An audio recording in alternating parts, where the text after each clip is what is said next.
Well, good morning, beloved. Tuesday, what are we on? Episode 035. We made it to over 30. Very chilly morning on the homestead. Woke up to 27 degrees and all icy. So the Sweet Loaf is a very energetic child, and she basically burned through a trampoline last year. So we had a new one set up. So she woke up this morning to a brand new trampoline covered in ice and snow, and she was out there at 7 o'clock jumping on it. So I wanted to start off the show. The mailman showed up yesterday and brought us a lot of cool stuff. Now, for you members, I just put in a can a video just for you guys covering all of the components of our Go to War AR build. All the stuff from Arrow came in. We're just waiting on the triggers. So I went over everything in detail. There was a lot of interest, those of you who were wanting to use the components that I'd spec'd out for myself for the top of the line, best of the best at a budget price, which was not easy to do, but I had a lot of time on my hands, and so I think I got it done. So I've got that in the can. I will have that uploaded for you guys today. So look forward to that. Couple shout outs. Man, we got some cool boxes in addition to the Arrow stuff. I'm not going to open that up yet. That's for members only, but I do have some things to share with the rest of you. Now, there are three things that professional homeowners never do. And I broke one of those rules last week, and, well, I have a remedy for it. You never leave the house without a handkerchief, belt, pocket knife on your person. You never hold your wife's bag, and you never drink out of a straw, right? So my water bottle, which I've had for a long time, the old hydro flask here, I'm high speed, and I don't have all the time it takes to take a cap off of a bottle and take a drink, so I end up not drinking. So I thought in my infinite wisdom I would get this one with the flip up top, and that way I could just grab it and get a drink of water, which has a straw that goes down to the bottom. Well, when I saw myself on camera and what a fool I look like, sucking on that thing like some sort of a child, anyway, there's been a solution. Our friend Josh C. sent me a proper water bottle. Shout out to Josh C. He realized the errors of my way and corrected it and sent me this beautiful Arctic RTIC. RTIC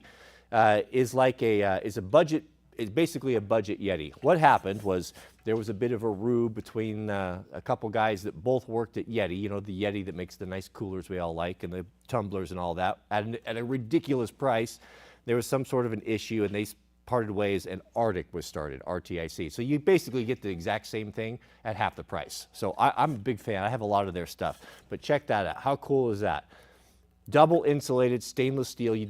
I would not recommend drinking out of plastic, beloved. All of the talk we've had about in the news about that terrible chemical spill from that, what is that, polyvinyl chloride or whatever that horrible stuff is. Stuff to use to make PVC pipes and such, right? I mean, it lasts forever. It doesn't break down. It doesn't go away. I think the more we can limit ourselves to that, and it's hard to get away from it entirely. One thing that I've been concerned about is, that's basically that chemical and chemicals like it. I'm not a scientist in all this, but I understand that, all of that, it goes into the making of our water pipes. CPVC, PVC, I imagine the same thing or something similar goes into the PEX pipe that most of the new houses are made with. And I wonder sometimes the health benefits of that. That plastic and the chemicals and such, they can't help but leach into that water. And, again, is there an effect of that? I don't know. But I think the more that we can limit our exposure to these things where maybe the science is not quite out on it yet, I think the better. If we can eat out of cast iron, stainless steel, have that sort of thing, if you have an option, I think you should go that route. Now, there's not always an option. Sometimes you need a drink of water and you got to stop at the convenience store and grab a plastic bottle of water. I'm not talking about that, but just by and large. And I've also been thinking, we're getting in the process of building the house. Is that something the guy wants to consider? Should we consider? It's going to be very tempting to use the PEX pipe and the plastic pipe. All that stuff's very affordable, but would it not be better to use copper? I don't know. The verdict is still out on that. But this is an upgrade. So instead of looking like a child sucking off my old one, now I have a proper flip cap. Look at that. Now I can enjoy mountain water like a man and not look like a child. So shout out to Josh C for that. And thank you. Even put my avatar on there, which was kind of cool. Also, one more thing for mail time is we got a really, really good package, and the time was appropriate, from one of my subscribers by the name of Austin. And Austin works for a company that's importing a bunch of really cool stuff from Israel, from Fab Defense, which I've never heard of before. Now, you guys know that Jack and I I'm building his own rifle, and he's going to do everything with me. I got two of everything. I'll do one for myself, and then we'll do it side by side so that he can understand it and knows how it works and kind of pick some of the components. So this was really cool because a lot of these things will be able to be useful, and I had never seen them before, but a couple in particular that stood out to me that I thought was really innovative that I didn't know was out there, and maybe you guys didn't either, was this right here. So Fab Defense, right here. Fab Defense.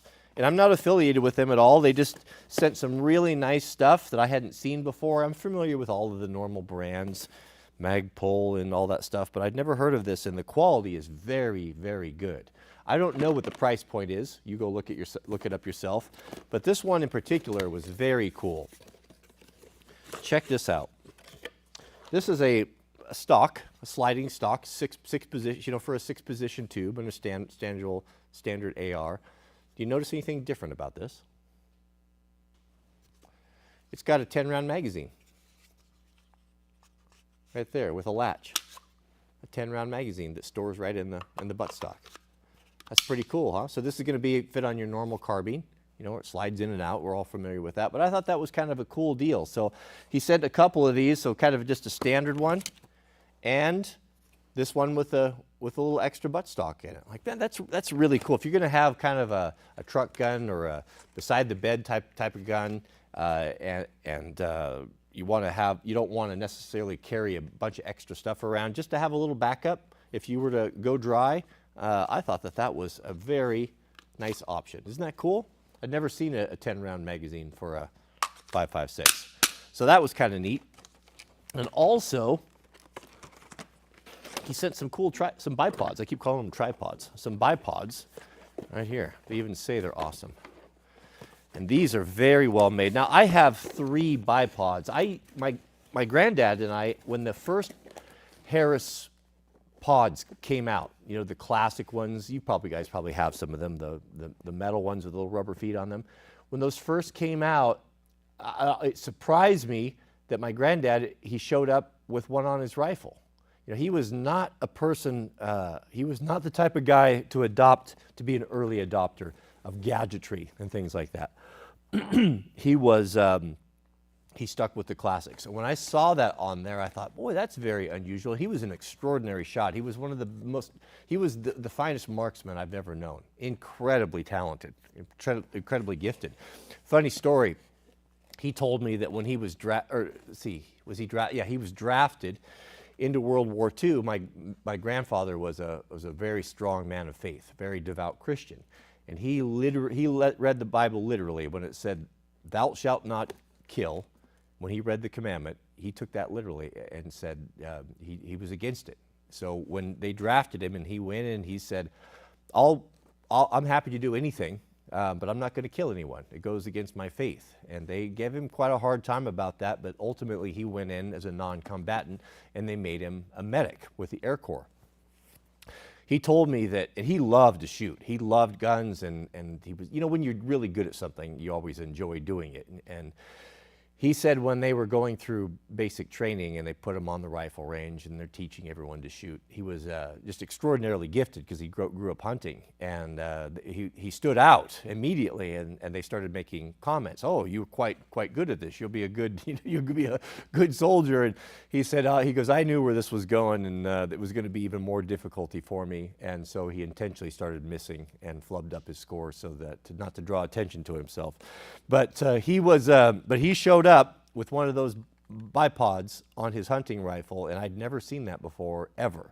It was very unusual. It's not that uncommon now, but he knew the benefit of it, and of course I wanted to be just like him, and I showed up the next year with one myself. And one time, the biggest elk I ever got was a direct result of that. It was a difficult shot, and I remember I flipped those things down and went prone and pulled up on that and had a nice solid rest, and I don't think I would have been able to get it without that. So I've always been a big fan of it, and I actually run one on my Mark 18 sometimes. When I was shooting on my range back out at the old homestead, I would always use it. It's a huge advantage. So that was kind of cool. So he sent me 2 of these, and these are very nice.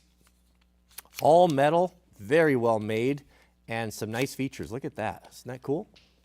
So there's one for Picatinny, and there's one for M-Lock. So we haven't chosen what the upper he's going to choose, and what handguard and all that stuff, but I, of course, will go with quad rail, I'm imagining, because I like that. So there's one for both of us. So I appreciate that. So thank you, Austin, for sending all that cool stuff. One other thing, it's kind of nice. You know, you guys know I like precision rifle, long range stuff. And there's this company. This is also from Austin, out of Norway, that makes really high-end, nice things for precision rifle shooters. And this one really stood out to me here. So this is a kind of a placard, a card, and when you open it up, check this out. This is super cool. So you can take this off. This is where you put your dope cards in. So your dope cards are, you know, what ranges and what holds and how many clicks on your optic, you know, once you dial it all in, so that when you range something, if you say, okay, I know it's going to be 650 yards, you can check your dope because you've already determined this. And so this is for that. So that sticks on here, but look what's inside.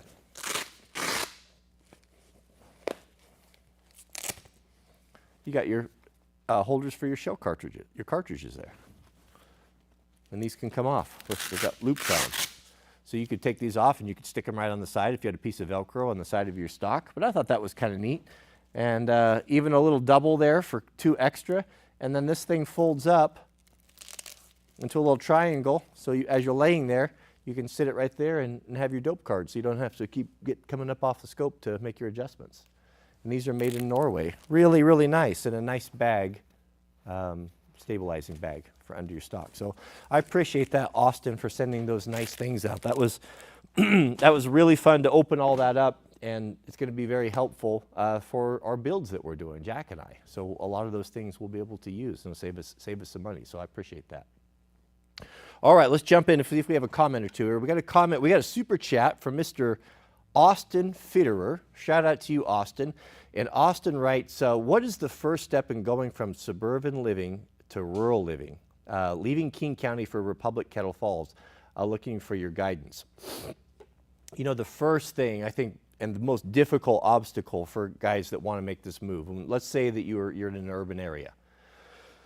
You've got a job there, you're established, you know how everything works, but you just see the violence increasing, and you realize, especially if you have kids. A lot of folks, if you have kids, you're waking up to this. What's happening to the public schools, the indoctrination that's going on, they're not sharing your values. There's just a lot of reasons. We don't need to go into all of them as to why a guy needs to get out. The big obstacle is, how are you going to make a living? How are you going to make a living? That's the big thing. There's a lot of opportunities in the city. If you lose your job, you know, you can just go down the road and you can just get another one. Or you can even get into another field. And it's a good time for workers right now. If you have a marketable skill, you can do really well right now. Companies are just dying for good quality people, with people that are checking out of the market. And you know this, I've been thinking a lot about how, you know, you keep hearing from my generation and the boomers and such about how lazy the millennials are and how lazy the Zoomers are, and how they don't want to work and they don't want to have this work ethic and they don't share our values and such. And I thought that for a little while as well, but then I realized, you know what? There's more to life than just working yourself to the bone. And they're smart enough where they're coming into the workforce now, and they're starting to realize, you know what? Here I'm looking at my grandfather, who is, 70, and he's still working. He's still got credit card debt, still doing all this, trying to maintain this ridiculous lifestyle, and I don't want that. I don't want to go and just be a company man. I don't want to live in a culture that determines my value by how many hours I put in the week. And that mentality, and I bought into that as well. I thought that there was nobility in being a worker, a digger, or a guy that was willing to work harder and to do more than the other guy and put in 80 hours a week. And, guys willing to do that. And everyone, if you do that, everyone will overlook all of your faults and stuff. Well, at least he's a good worker. At least he's a good provider. And I'm talking about men here. Well, is there more to life than that? Look at my dad, for example. My dad was a worker like that, did the work of 3 men, all the way up into his, to his mid-40s or so. So destroyed himself that he wasn't able to do anything or to enjoy his kids the rest of his life. All beat up and worn out, used up. And Jack's generation, the Zoomers, they're quite interesting. I don't think they're lazy at all. I think that they are looking at us and looking at our lives and how it turned out, and they're rejecting it. Like, I don't want to do that. There's more to life than just putting in that time, putting in 60, 70 hours a week, and for what? Inflation's running away. Everything's getting more expensive. You can't afford health care. You can't afford to go to college. You can't afford to buy a house. So what's the point? So you might as well just, so I don't know, it's a great awakening. I don't know where it's going, but I would give them a little bit of grace. There are some that are lazy and entitled. I get all of that, but there's a lot of them that just don't want what we had. And, if I were to look back and being able to do it again, would I spend so much time grinding? Would I have used up the best years of my life just working 12, 14, 16 hours a day? That's what it took to get where I'm at here now. Is it worth it? I don't think so. Yeah, it's fun to have toys and nice things and live and be able to do what you want to do. And that is a benefit of all of that, but it came at a great cost. It came at a great cost. Would have been better for me when Jack was a boy, rather than just putting in 14 hours a day, to have bought a sailboat and to travel around the world, or to move to a foreign country, or to move to Sweden and had those experiences, those memories, rather than just being behind the computer selling Jeep parts and doing the things that I did for so many years. So I'm getting off on a tangent here, but to answer your question, the number one thing you have to figure out that's going to be more difficult is when you move to these rural locations, there are going to be less opportunities if you are an hourly guy, if you're a time clock puncher. So understand that. So before you make the leap, before you move, have a real solid plan. What am I going to do? Now that's the bad news. The good news is that there's never been more opportunity in the history of man than there is now with the advent of the internet. The internet, social media, just a perfect example. I've been thinking about putting a red dot on my G19X. And I'm kind of old school, man. I'm really reluctant to go in and start messing with stuff. And I don't, cutting the slide and ruining it, and so there's lots of machinists and lots of guys say they can do it, this and that. And I wasn't really considering it because I didn't really know and such. But just the power of the internet and what marketing can do if you're clever, and how you can create something out of nothing. There's a young man, and I wish I had his name, I'd share it with you, that is a very talented machinist and very savvy. He's young. He's maybe a little bit older than Jack, maybe in his mid-20s, but really talented on CNC machines, and he's doing high-end machining and doing milling slides and doing custom work. And he's been putting his stuff on TikTok.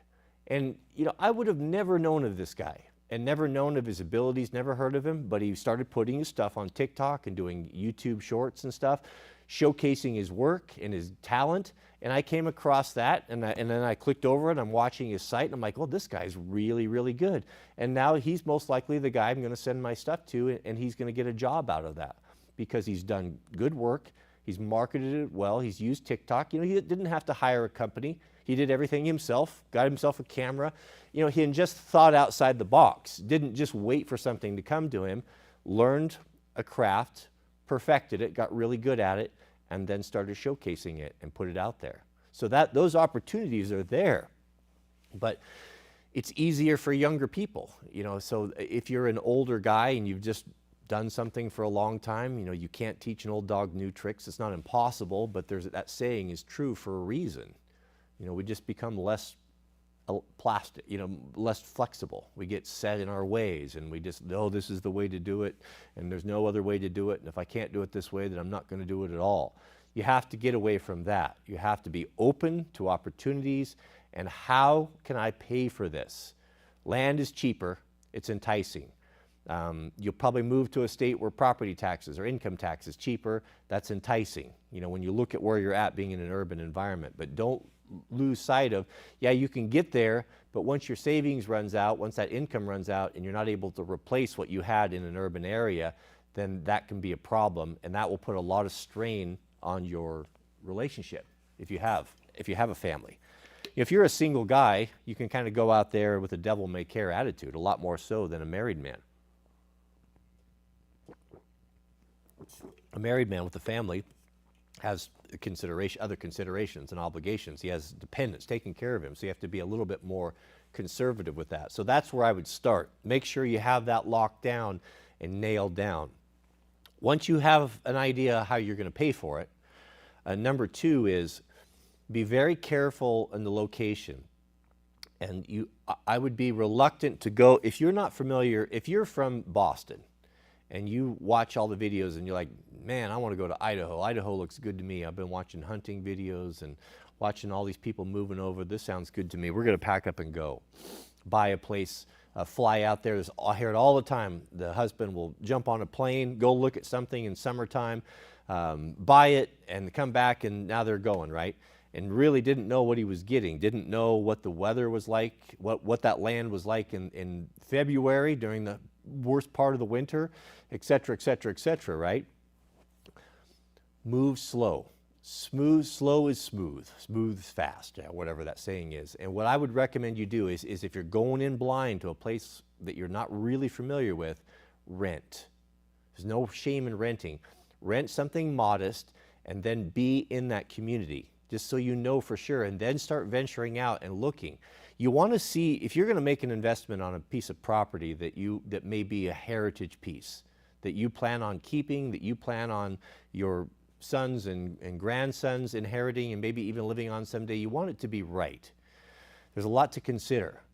You want to see it in all 4 seasons. Does it flood in the wintertime? We bought a place one time where there was no sunshine on it. We felt like we were going to start turning into ferns. We just longed for the sun. It was up against a south slope of a mountain with the north and no sunlight in the house. It was dreadful. It was a depressing place to live. We never thought about it. It never even dawned on us because we didn't know the area very well. So know the area and go in slow. Talk to the neighbors. If you're looking at a piece of property, don't trust the realtors. Realtors are a lot of them are liars, and they're not honorable, and they're more interested in their commission than they are about taking care of their client. Not all, but a lot of them. So don't trust them at all. Talk to your neighbors. Your neighbors will know, hey, we're looking at this 20 acres, looks good. We've done our due diligence, and title report comes back clean and all that. Go talk to the neighbors, and they'll tell you what's up. Oh yeah, there was some toxic waste buried on that, or there was a chemical spill buried on that, or the water's bad, or it floods, and then the septic system doesn't work anymore. They know all these things. Go talk to them, and just so you know for sure, and seeing it in those 4 seasons. And then after that, you have to think resources. Water is the number one. Where does your water come from? Is there a well? People will say, well, you need to know what's it cost to put a well in. You think, oh, we'll just dig a well. It's easy to say, right? But what happens when you get the well driller out there and he gets down 600 feet and now he's hit nothing but maybe a gallon or 2 a minute, not enough to supply enough water and irrigation, and he tells you, so what do you want to do? Do you want to keep going, or do you want to dig a hole in another place at $100 a foot, right? So that sort of thing. So if you get something that's already got good water on it, water is the most important thing, and enough water. Get the well report. You can pull the well report up from the county, and it'll give you your gallons per minute. Test it yourself. Go turn it on, get a 5-gallon bucket, turn it on for 1 minute. Is it what it says it's going to be? Have the water tested, taste it. Is it drinkable? Is it enough to irrigate from? Also, what is the climate? What's the growing season there? Are you going to be able to grow the food that you need? Is it Zone, what zone is it in? Do you have, like us, is it going to require a hothouse or a greenhouse to start things? So know these things before you get into it, because the water is number one. Is the soil good for growing? Are you going to have to bring in compost? You need to know those sort of things. And then what about other resources? Fuel, i.e. firewood. Is there firewood available? Do you have access to it? Can you go cut yourself? Can you get a permit? What does it cost? Just know these things before you get into it, and just so you're making a good choice. Once you have, if you can work through those obstacles, if you can provide for yourself, support yourself, make a decent living, and you have good water in a decent growing season, and you have access to firewood so you can be energy independent, you can heat your home if the power is shut off, then that's really, the tools are there for you to be successful. You can fill in the blanks and you can make all that happen after that. But don't go in blind. And I've done that before. I understand it. I understand the romantic ideas. I turned my nose up at pieces of property when we bought our off-grid places that had houses already on it, houses and barns and infrastructure and gravel driveways. I didn't realize that I had to haul gravel up there and when I was getting quotes at $600 a load, then I'm like, oh, how am I going to put in a mile of road now? So I'm going to have a mud road, and how's that going to work in the wintertime? Et cetera, et cetera, et cetera. I didn't do my due diligence on that. And yes, it was very romantic, and I would have been very proud of myself and to do everything myself and build my own house and put my own well in and all that. I get all of that. But do you need all that aggravation? Do you have enough going on just trying to get everything up and running without making it more difficult than it needs to be? So in the past, sweat equity was a thing. A guy always knew that if you were willing to put the work in, you could build your own house and you could do everything for half of what it would cost to buy it already existing. Not anymore. Not anymore.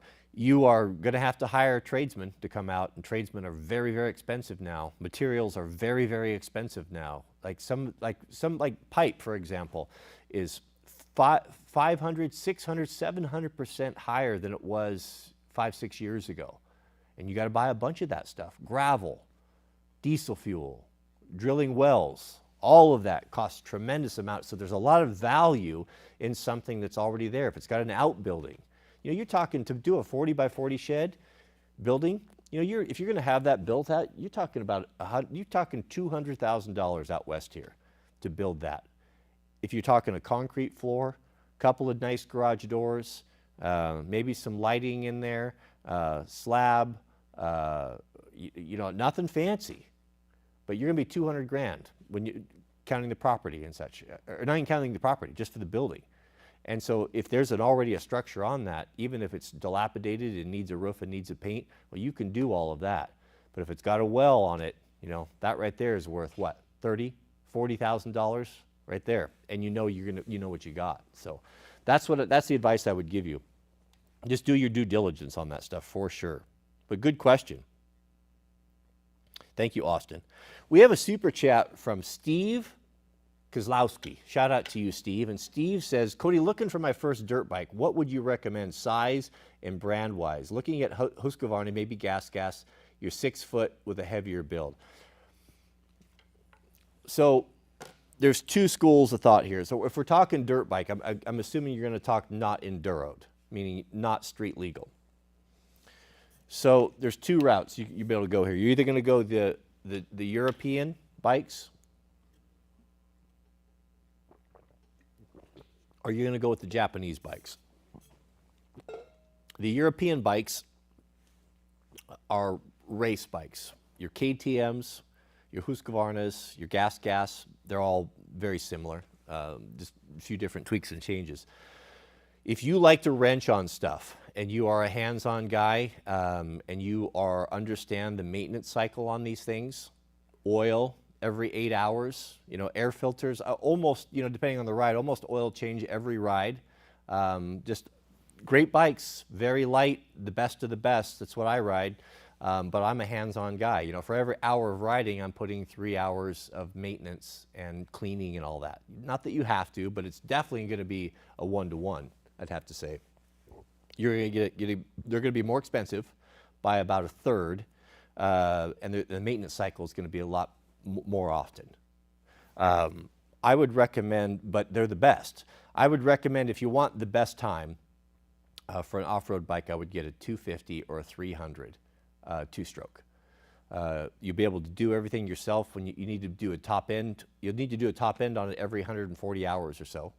I'm actually got the parts coming to do mine. I'll be doing mine here this week. But you can do it yourself. It's lightweight, very simple, easy to work on, and the best woods bikes in the world. So I'm a big fan of them. If you want to go something that's just going to be just fun, you're not going to have to work on, you change the oil maybe once a year. If you're not the type of guy that likes to wrench on stuff, you just want to get on and ride, and you want to have fun, and you just want to cruise around the trails, and you're not doing hard enduro and you're doing crazy stuff up in the mountains like we're riding, then I would get into something, you know, more of a, you know, like a Kawasaki or the Honda, you know, 230s, the 300s. It's kind of fun to have a dual sport. It really opens up your world to have something like, I would look at a Honda 300. I think it's the CRF-L. It's street legal.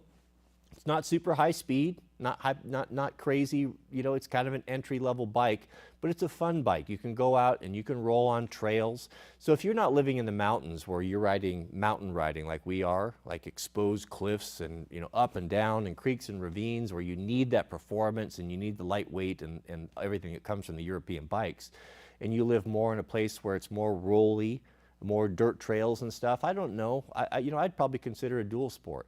The Japanese bikes are going to be a little bit cheaper, maintenance a little bit less, you know, depending. You can get into the race bikes as well, but I would say if you want performance and you want to advance in the sport and you're really going to get serious about it and this is going to be a lifestyle for you, I would stick with the KTMs and the Husqvarnas. The 300s. I'm not a big four-stroke guy. I've got a 450, 350, and the 300s. I don't like the four-strokes. Once you ride a two-stroke and just the lightness and the flow of it and the ease of maintenance and just the pleasure that comes from them, they are fantastic. If you want a deal, here's kind of a hack. Here's how you can get a better deal on those bikes, because a new 300 is going to cost you like 13 grand. Go look for a carbureted, so that'd be 2018, 2017, I wouldn't get any older than 18. A 2018, 19 KTM Husqvarna, right in there, they were still carbureted, a 250. The 250s are not near as desirable as the 300s, and their price reflects it.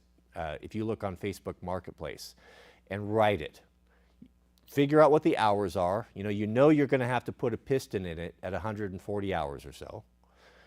And just realize that, okay, I'm going to buy this 250. At 6 foot, a bigger guy, it's not going to be quite as good as a 300, but you're going to get it at a deal, a lot better deal.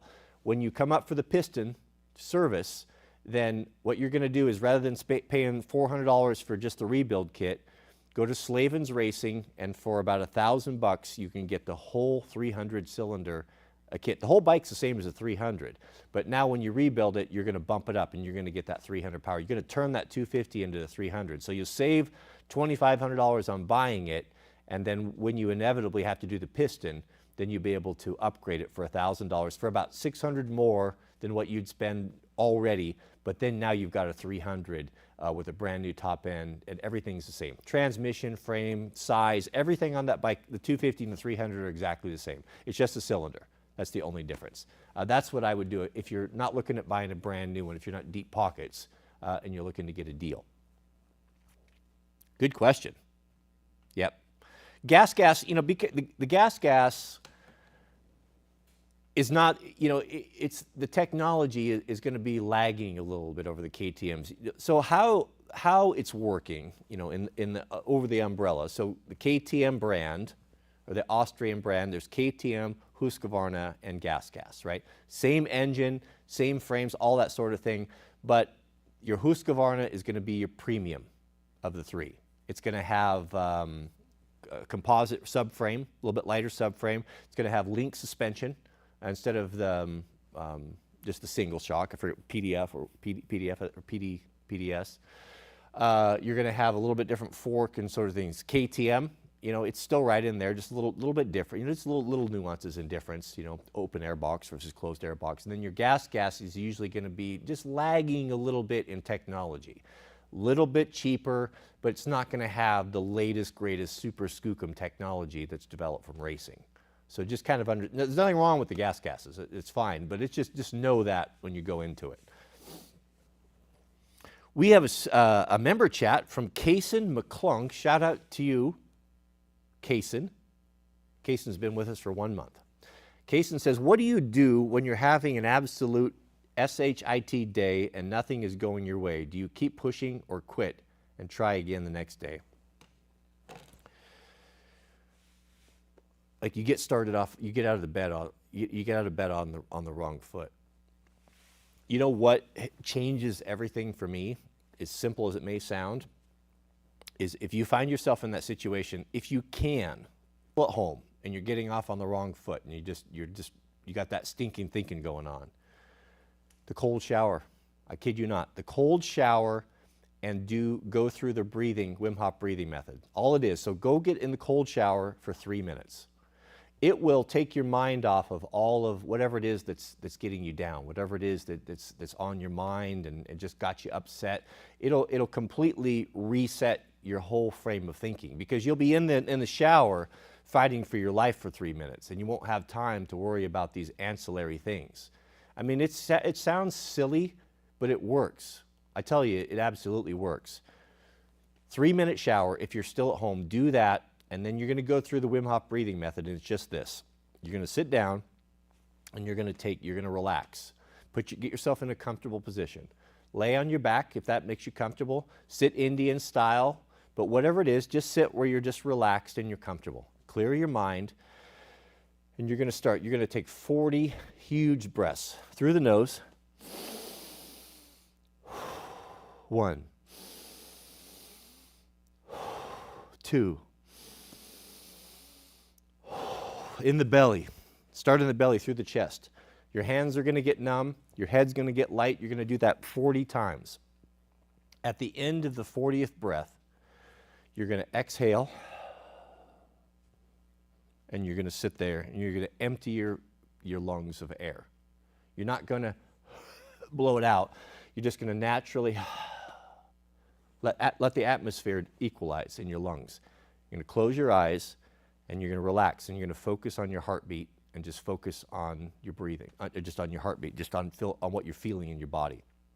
You're basically going to hold your breath. You're going to hold your breath as long as you can until you have an urge. Don't hurt yourself. Don't pee your pants or anything. Until you have an urge to breathe. You're going to take a huge breath, hold it for 15 seconds, and you're going to repeat the cycle. You're going to do that 3 times if you're just starting. 4 times is better. I do it 4 times. Do the cold shower, 3-minute cold shower, and then go through 4 cycles of this breathing. And then at the end of it, tell me if you don't have a better outlook on life. Tell me that you don't have an appetite. Just try that, and then come back and let me know how that goes. It sounds silly, but it works. It 100% works. And if you don't, if you're at work, if you're really frustrated, if you're working with you got terrible coworkers, dirtbags, that just bring you down, and you can't get away from that, from negative people. If you can just get away and just go through the breathing, if you can just breathe, if you can just do 4 of those cycles, just go to the restroom, go outside on break, go to your car, just where no one's going to bother you, and go through that process, even though you don't have access to the shower, that helps tremendously as well. And that helps. The breathing is not to be underestimated. We've gotten in the habit, because we've never been taught, to be shallow breathers. And what I've been learning, that breathing and the moving of air in your body is very, very important. And I'm trying to train myself. I find myself really a shallow breather, just barely breathing, not moving air through the body. Air is life, and it causes circulation and such. And that shallow breathing is bad for your circulation and everything. But it's just kind of what we've got into. We just didn't know any better. So this process of starting this, where you do it as a routine in the morning, do your cold shower, go through the breathing process, will make you aware of it. And throughout the day, you'll catch yourself doing it, and you'll breathe. So if you are nervous before like a presentation, or you're about to go in, before the boss, or whatever it is you find yourself doing that where you're feeling full of anxiety and anxiousness, stop and breathe. Even if you're speaking in front of a group of people and your brain locks up and you're up there dying, right? And you don't know what to do, take a moment and just take a couple, even if just one, a big deep breath of air, let it out. It resets you and refocuses you, and it's like a magic, it's a life hack. It's a tremendous life hack. So try that. Oops, goodness. Try that casein with the shower and tell me if that doesn't help. I think it will help. It definitely helps me. Goodness, we have a super chat from TNGG. Shout out to you, TN. And TN writes, I just saved up and bought my first compact tractor. What attachment should I look to invest in? I have a loader with a bucket, a mower, and a box. Oh, that's a good question. So we're talking about a farm tractor, conventional farm tractor. So if I had a farm tractor, like if I was speccing one out, Yanmar, Kubota, John Deere, the first thing that I would buy, and I would advise you guys that if you're going to go buy a tractor, a Mahindra or whatever it is, and you're going to finance it, get everything that you need up front. You'll be able to roll the equipment into the payments. It's hard. It's hard if you're going to buy a tractor where you're going to be using it to start a new life on country living, or you're going to start, you're changing your life. If you're buying a tractor, you're most likely something's changing, or you've got some property. There's going to be so much difficulty and so many expenses that it's hard to acquire those things afterwards when you realize, oh, I need a post hole digger. Oh, I need a mower. And then, that's another 10 grand, 12 grand here, 7 grand here. It's hard to do.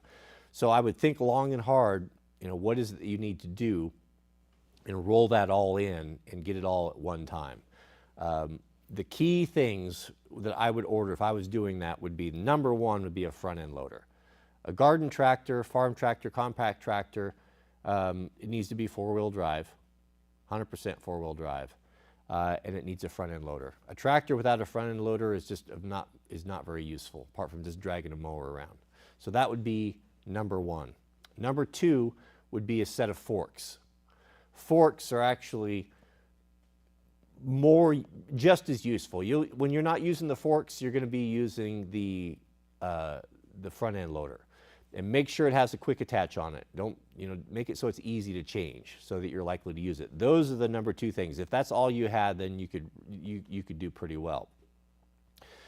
On the back, the first piece of equipment that I would buy would be a mower, no question. A mower is very, very useful. I use that probably more than anything. A post hole digger, I'd have a post hole digger. That's very useful as well. With a couple different augers. Get a small one, 12-inch one, and 24 if your tractor can swing it. And the 24 is really nice when you're doing your orchard and you're planting. Either you're going to be digging those holes by hand, or you can go back there with that big auger and you can do a lot of that heavy lifting. And that's something that we've used a lot. So I would definitely do that. If you're maintaining roads, if you're doing your own gravel, or you've got to build roads, you can build roads with a farm tractor. It's going to take a little longer, but you can do it. A drag box with reversible ripper teeth would be something that I would seriously look into. Drag box is really handy. Drag box is nice for a couple different things. One, it gives you the ability to roll and place gravel on your road. You can reverse the tines, flip those down, and you can scarify, and once your gravel becomes really set and packed in, you can loosen that up so you can grade it. That's a very useful tool. And also it's going to give you counterweight when you're moving stuff around. If you decide to build and you're moving lumber packages around, you're lifting roofing, hay bales and stuff, you're going to need a ballast on the back. So rather than buying a ballast box, You can either put your mower on, which will work, but it's so big that you find that you can't maneuver in tight spaces. So the drag box is kind of nice for that it gives you a counterbalance to the front end loader and the forks, but it's not so big that you can't still maneuver the thing. And that's the big thing. I don't have a drag box. I elected for a 6-way adjustable blade, which is the next level if you want something, because the 6-way adjustable blade gives you the ability to crown the road. Because a road needs to have a crown in it. If you look at roads, if they're done properly, they have a crown in them. Why? Well, so the water doesn't settle in them. Hydroplaning is real. Hydroplaning is a problem on highways. So there's a big crown in roads, so the water runs off to the side. So the problem with the drag box is that it makes it perfectly flat. And so if you're in an area that's wet and prone to have a lot of surface water, then your road's always going to be flooded, because it's very difficult to put the crown in it with a drag box. So an adjustable box, adjustable blade, like the one I have, is nice, because you can adjust it this way, tilt it, and you can cut and do those crowns and everything with it. But outside of that, I had a rototiller that I used for a while. So when I had a sponsorship with Rhino, and I had that was a year-long contract. And when that contract was up, they gave me the option to either buy the equipment back from them at half price or just return it. That was our agreement. And so the pieces of equipment that I kept, and I had the flex swing mower, I had everything. I had the rototiller and all of that. When I thought long and hard about it, what were the pieces that I want that I was using? It was the mower, the post hole digger, and the 6-way adjustable blade or / drag box. Those were the three. Those are the big ones right there. Now, I also, if you're building, you're going to have a lot of digging and trenching to do. And if you don't have a dedicated backhoe or excavator, then I would probably consider a backhoe attachment, but I'd probably buy one used. Buy one used, have it for a year, do what you need to do, and then just sell it and get your money back out of it. Because once the trenching and the digging and all that stuff is done and the infrastructure is put in, it's not the best digger. It's just, it's not super effective or super powerful. It's good for doing water lines. It's good for doing sewer lines. It's good for doing light excavation. It makes the machine quite utilitarian and usable, but it's a pretty big expense for something that you're not going to use too much after that. But it's always better to have something as a dedicated digger, because those, you know how they are, especially if you have a compact tractor. But that's what I would do. Yeah, box blade, bucket, mower, and if you're going to be doing fence work, planting, I would look at a post hole digger. They're not very expensive, and they do a lot of work. They're pretty handy. We have a super chat. Shout out to you, TN. Good question. We have a super chat from Saul Vang Circus. Shout out to you, Saul Vang. And he says, what's a better bear height gun, a 19G or a revolver?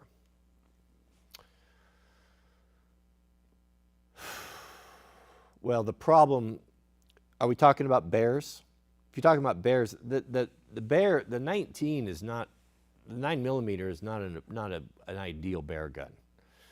Now, what are we talking about here? Is it a one-time deal, or what's the chance? Is the likelihood high that you're going to run into one? Do you live on Kodiak Island? Do you live in Alaska? That's going to dictate it. Or are you talking about small Midwestern western brown bear that are most likely going to run off if you just say boo to them?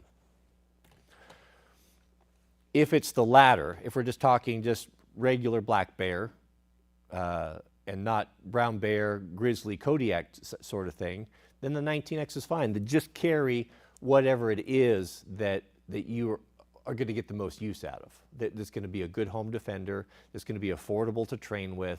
It's going to be something that you like, something that you can carry. And the 19X fits into that. That's my number one go-to carry. When I'm out in the forest with the brown bear threat, or the black bear threat that we have here, it's sufficient. That's fine. If I'm going to be really deep in hunting, I'm going to have a rifle on me anyway. So I would say that would be just fine. The appeal of the revolver is that if you're in a situation, when you think of bear gun, I'm thinking of last ditch effort where you're fighting for your life. The reason why a bear gun should be carried on a chest holster, right here, or a guide style holster. The reason for that, and the reason why the guys do that, is that if you are attacked by a bear, you're going to cover up and you're going to protect yourself. And usually if you're in bear country, it's going to be cold, right?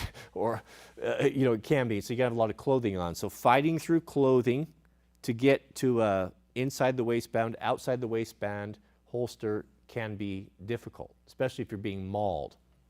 Where when you go into protection mode, when you're protecting yourself, when you're covering yourself, your hands automatically come right to this area, right here where the holster is. So that's the appeal of the guide holster. It's right there. The other portion is if you're in a cold climate and you're wearing, big Arctic coats, puffy coats, it will be on the outside. You don't have to fight through any clothing. It's right there. There's nothing quicker. It's one of the best draw strokes right from there.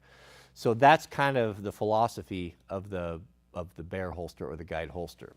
Now, revolver versus automatic, the appeal of the revolver is that in close quarters where you are fighting for your life, it's very easy to knock an automatic out of battery. If we take a 19X or any of the striker fight, any of them, if you push that barrel or that slide up against anything, it's going to knock that out of battery, meaning it's not going to fire. So if you are fighting and pushing anyway, if this thing is on you, you're pulling the trigger, nothing is happening. And can you get the wits about you to work through that problem? That's going to depend on you and your training and how you understand the machine, the mechanism, the tool, how it works. The revolver doesn't suffer from that problem. It doesn't matter. You can jam the thing down the brown bear's throat and start, pulling the trigger. It's going to work. It's going to go off, especially if with a bobbed hammer or an absent hammer, there's nothing, it's going to go off. It doesn't matter what situation it is. So that's why that's always been so popular for backup carry, for law enforcement, for cops and such, detectives, is an ankle with that. Because if you're down on the ground and someone is on you, a bear is on you, having something that's 100% all the time is going to be very effective. And that's the appeal of the revolver. You can have 6 shots, and usually, you're going to get into a bigger cap. So there's that. Those are the two deals. The downside of the revolver, 6 shots. Is that enough? Probably, most likely. Now, what about calibers? What's the ideal bear caliber? Well, if we're talking about, if we're going to learn from the guys that are actually doing it up north, a lot of them are carrying the Glocks in a 10 millimeter. 10 millimeter is pretty well understood to be an adequate round for bear. And a lot of guys carry that. Now, if 10 millimeter gives you the fizz and you want to carry that, that's cool, that's fine. But it's expensive, it's very uncomfortable to shoot. It's got a tremendous recoil.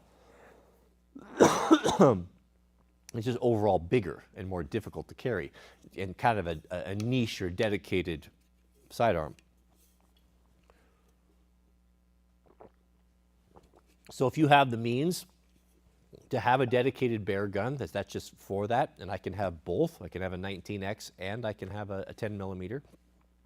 Then of course the 10 millimeter would be the better way to go. I would be, if I was going to go up on a caribou hunt or hunt brown bear up in Alaska, I would take a Glock 10 millimeter.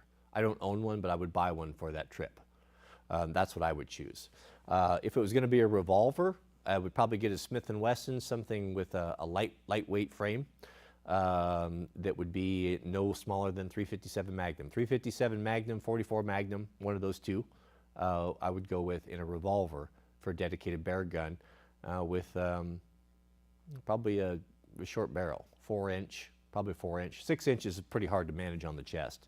4-inch barrel, probably be sufficient.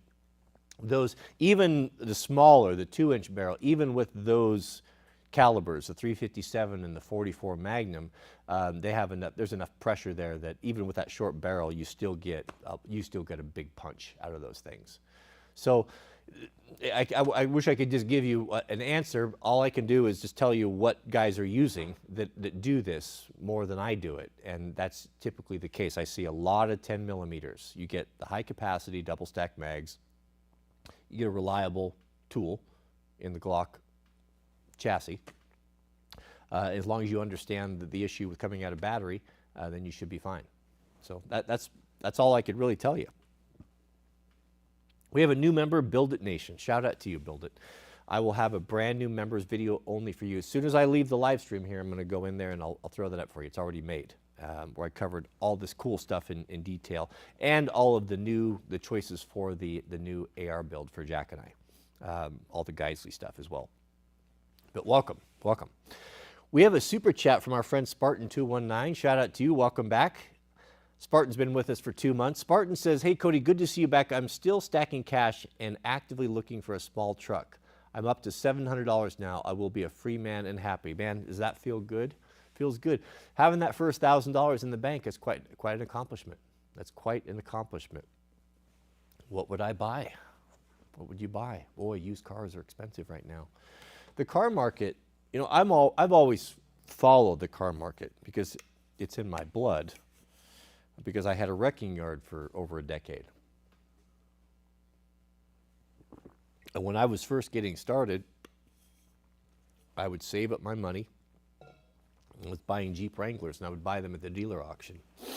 And sometimes it was all the money, many times for years. It was, and I had a family, young family.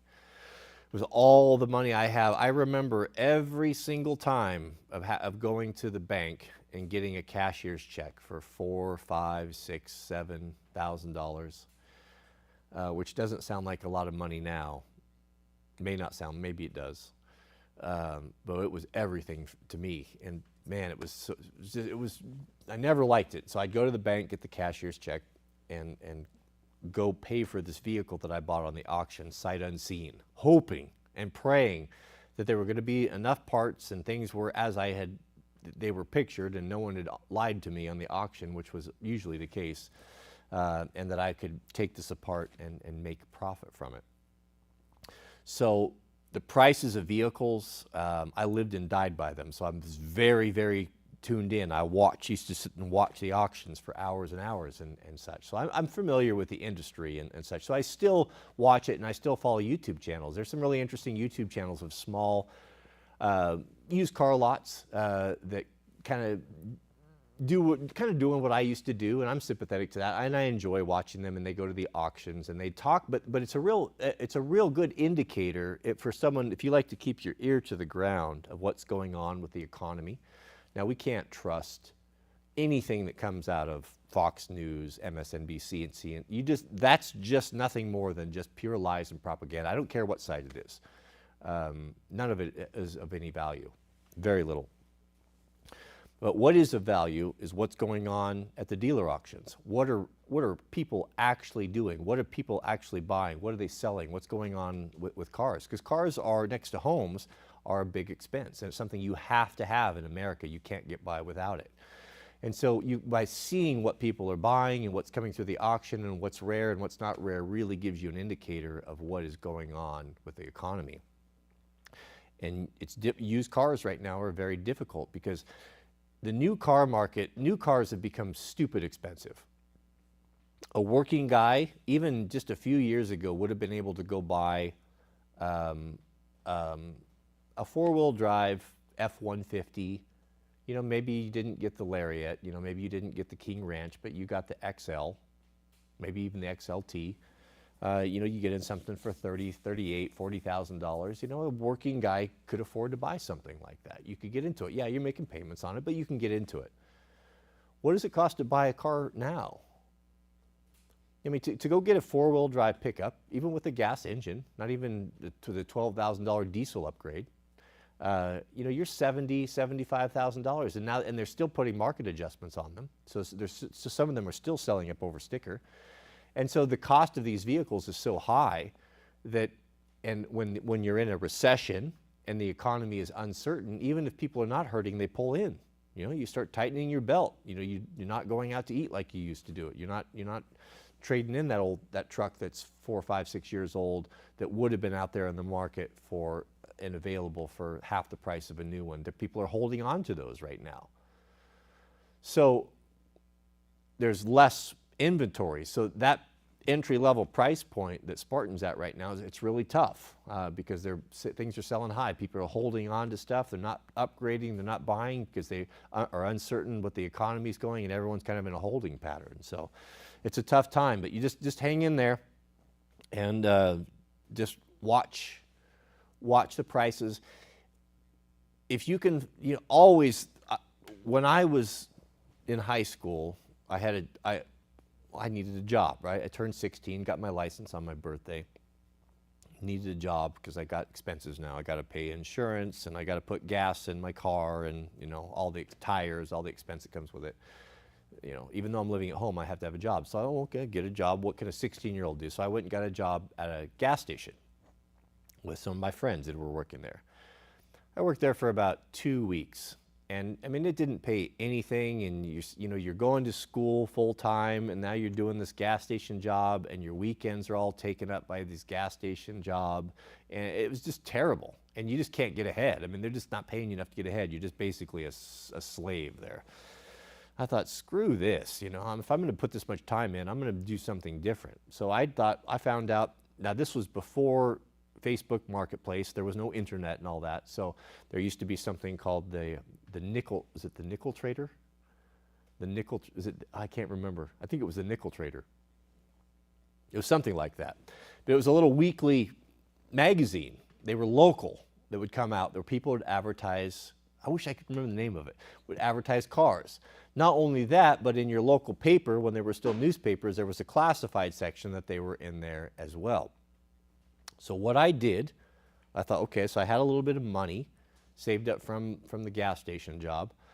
I thought, well, my granddad was a mechanic and taught me how to work on cars. I'm not a tech or anything, but I can fix small things. So what I did is I went and I started looking for vehicles that had problems. The first one I bought was old Chevy of some sort, and it had a bad transmission in it. It was the first one I bought, and it was like $1,200. But the car was worth double that. And it was a clean, nice car. And so it wasn't for me. I already had my own car, but I thought, okay, and this was really kind of my entry into being an entrepreneur. So I went to the junkyard and found out, well, what can I buy a transmission for that's guaranteed? Well, went down to the local junkyard or call, whatever I did. Oh, well, you can get a transmission for that car for about $350. So I thought, okay, well, if I can buy it, he's asking $1,200. If I can buy it for $1,000, I can go get that transmission for $350. My labor is not worth anything, right? So I can do that shade tree down in the gravel. I had basic set of Craftsman tools. My granddad wouldn't allow a Chevrolet or General Motors in his shop. Only Ford, so that wasn't an option. But it was so I thought, well, okay, so I buy it. So I went and bought it, and I offered the guy $1,000. Looked at it, and yep, it's got a bad transmission, slipping. Okay, no problem. I know what it is. I know how to change a transmission. I'll be able to put $350 in it. Let's say worst case scenario with oil and a couple ancillary things. I got $1,500 into it. I could sell this car for about $2,500. I could make $1,000 on this car for what it would take me a weekend to do when I'm done. Make $1,000. You know how long it would take me to make $1,000 at the gas station after work? It'd take me a whole month, to make that after taxes and all that. One of the best days of my life. I brought that car home. It was still drivable, but it was definitely slipping. I babied it home, pulled it in underneath my dad's carport, and started looking at it, started going over it, started getting it cleaned up, getting ready to do the transmission. So I thought, just for the heck of it, I pulled the dipstick, transmission oil dipstick. When you check transmission fluid, you have to have the engine running, Pull the dipstick on it. There's no ATF on the dipstick. And looking at that, thinking, surely not. It couldn't be that simple, right? Go in, pour in a quart of ATF, put it down in there, still nothing. Pour in another quart of ATF, about 2.5, 3 quarts or so, whatever it was. I'm back up on the dipstick, right? What's the chance that this thing never had a bad transmission at all, but it was simply low on ATF. You know what? That's exactly what it was. So I turned that car and made $2,000 on it, and that changed my life. When I realized that I cleaned it up, detailed it, put it back in the nickel ads. I think it was the nickel ads. Put it back in the nickel ads. Someone came and bought it. You could always sell a $2,700, $2,800, $3,000 car that's running, and that's always got a market. And made that $2,000 in so easy. You know, that really changed my life. And I didn't work for very many people after that. You know, I just was always hustle, you know. And then once I started doing that, you know, I'd look for distressed cars and stuff where I knew that they had a problem. Maybe it needed a front end. You know, could I do it? Figure it out? Yeah, you can do all those things. Now that you have the internet and Harbor Freight, there's nothing that a guy can't fix short of getting into like a really difficult automatic transmission or something. But you can do ball joints and you can swap out parts and change stuff. You know, you can figure that stuff out. So that's the way to get into a car that you're not able to afford. And just for fun, you know, after that, once I started kind of doing that, and then I taught myself how to detail cars because it was really important.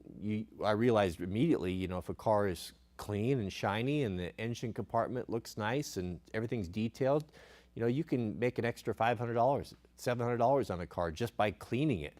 Yeah, it takes you all day, but if it takes you all day to detail a car and you make $500, you know, that was 500 real dollars, you know, back in the early 90s. That meant something. And then from there, when I had slow time, I had all this detailing equipment, and I bought a buffer and taught myself how to, you know, buff paint and do minor repairs. And even I bought a paint, you know, I was even doing painting fenders and, you know, just doing little repairs and things like that, just self-taught. Just made a paint booth with plastic. You pull a car into your garage, hang up some plastic, wet everything down to knock the dust down, you can get a good paint job. There's no reason why you can't get a good paint job. You can do it yourself. I did all that stuff. And then when I had a little downtime, I had kind of my detailing going up. I went down to the local, the used car, down McLaughlin Boulevard was where all the car dealerships were. And they always had trade-ins and used cars. I went down to the service manager and I said, I'd like to detail your cars. And they said, well, we already have someone that details your cars. I said, well, what are they charging? They said, well, $150. I said, I'll do it for $100. Okay, we'll let you try one. He sent me home with a car, you know, so I started doing that sort of thing and made extra money that way. So that was, you had to hustle and you had to be a creative thinker and come up with solutions and be able to work hard and to figure solutions out to get ahead and not just be, you know, waiting for a paycheck. But even then those opportunities were there, but now even more so with the internet and you know, you can do those sort of things. So that's a long answer to your question, to your thing there, Spartan. But sometimes if you just haven't been taught this, if you didn't grow up in an entrepreneurial home or you never had a good role model to kind of get you thinking in a different direction, then these are just some ideas for you where you can speed this process up. So Spartan, if you don't know, is in a bad situation. He's locked into a relationship that he can't get out of, and he's stacking up money so that he can get himself into a better situation. And one of the key things that he's going to need is a new car, new vehicle. So he's been saving for that. So in 4 weeks, he's been able to save $700 towards that, and that's a great accomplishment. Great accomplishment. Good for you, brother. Good for you. It's hard to do when you don't have a car, man, especially in this country. This country is designed around vehicles. And if you don't have one, it's hard to get out and do anything. If you've got a car or a truck, then the world's your oyster. You know, you can go out and you can make things happen. But if you're on foot, it's tough. It's tougher. We have a super chat from Fordor. Shout out to you, a very generous super chat. And he says, Ice Road Truckers here again. Have you ever seen the Northern Lights? I love the job up here. I get to see them every night, green, purple, white, blue. Downright spiritual experience in God's creation. Yeah, I have seen them. When I lived, not to the extent that you have, but when I was in Colorado, I lived up at about 10,000 feet up in Summit County. I would see them up there. And actually, we saw them really bright. It was a strange phenomenon. It was the only time. It was at our old homestead, at the last place. we had a dinner party. We had like 4 or 5 couples over, and one of my friends, which is a forester, and he knows the area really well, and that I used to do wildland firefighting with, he was out on the porch with the dogs, and this was probably about 9 o'clock at night, and he said, "What's that glow off in there to the north?" And it was unbelievably bright, and we had lived there, we'd been there 7 or 8 years and had never seen anything like that. It was basically the same view we have here of Fuji, just rolled around to the east a little bit. But it was off, and it was just as bright could be, that green and blue, that aurora borealis. It is incredible. It's incredible. It's an incredible mystery, too. We have a super chat from Bender Bear. Thank you, Bender. No comment, just generosity. Thank you. Very generous of you. Sure appreciate that. And a new member, my125-21252. Welcome. Welcome. And he writes, he's been with us for 4 months, actually. He writes, "Glad you're back, brother. Some intel for the fellows. I'm a B-767 cargo pilot. There is odd stuff being sent around the U.S. Stay frosty in these last days." Yeah, he's right. I've been following that. If you are a professional homeowner like myself, and you're frustrated with trying to get good intel, trying to figure out what's going on with the trains, what's going on with all these troop movements. You hear bits and pieces, troops being deployed, and what type of equipment are we sending over to Poland and over to Germany and such. You're not going to find that out. And even if you have someone in the service or in the industry, it's so compartmentalized, but they're only getting a little piece of it. You're not getting the big picture. One of the most fascinating and insightful things that I came across that I mentioned yesterday was the spyglass. Or no, what is it? Not spy. Is it spyglass? Not spyglass. I can't even remember. It tracks all the military flights. Skyglass. Thank you. Skyglass. You have to pay for it, sign up for it. I don't know, $7, $8, $10 a month or something. But man, I enjoy it to no end. Now, if you don't have that type of money, but you still want to find out what's going on, man, go over and subscribe to Monkeywerx. MONKEYWERX. Monkeywerx. He's a YouTuber. And he kind of assisted in the development of the Skyglass. And I don't know his background, but he knows so much about airplanes and air travel and troop movements and moving equipment around the country and sub hunters and refueling planes and spy planes and drones and all that stuff, and the balloons, the surveillance balloons, all that he does. He's been doing kind of a bi-weekly intel briefing on YouTube where he covers all of this stuff, what Air Force One is doing, tracking it. He tracked the plane that most likely dropped an ordnance on the pipeline that no one's talking about. That's a very fascinating story if you want to find out about that. He does a really great intel briefing where he isolates where are the tankers, what are they doing, what are the spy planes doing, where the submarines are, where the troop movements are, where the camber flights are, which is where the cargo's at, where they're coming out. They're even, how they're surveying and how the train and rail movement is going. It will give you a very good picture as to what our government is doing and how they're mobilizing for what's going on in the Ukraine. What they're not telling you about. And if you want to be in the dark, or just go ahead and listen to mainstream media, you're going to be. It's nothing more than state-sponsored propaganda. Have no faith in it whatsoever, including Fox. Have no faith in it. But you have to find these little sites. So that's the best news out there right now is on TikTok. You're getting people on the ground. Once the algorithm is very good, and once you kind of start, you can learn to use it.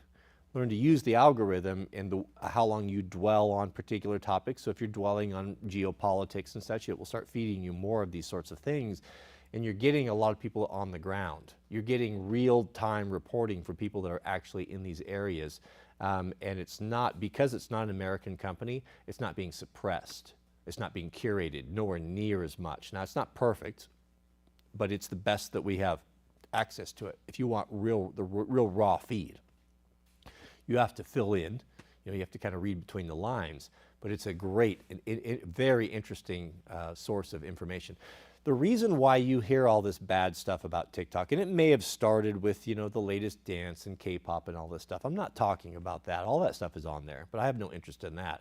I'm following world events. I'm following people that are talking about things that they know.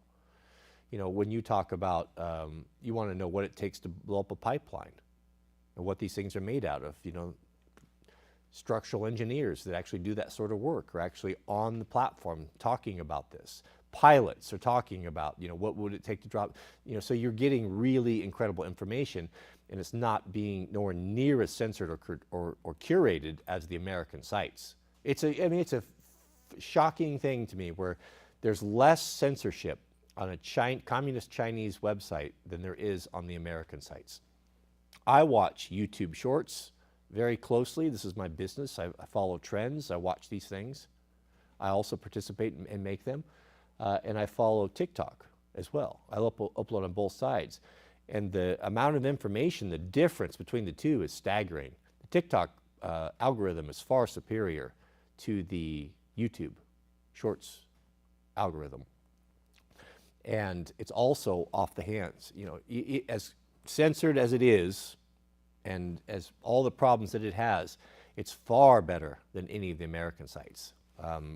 I would encourage you to just be careful. It's addictive. Just understand that you got to set limits on things. But I would strongly suggest going over there and getting in on the intel briefs from MonkeyWorks. They're quite insightful and very well done.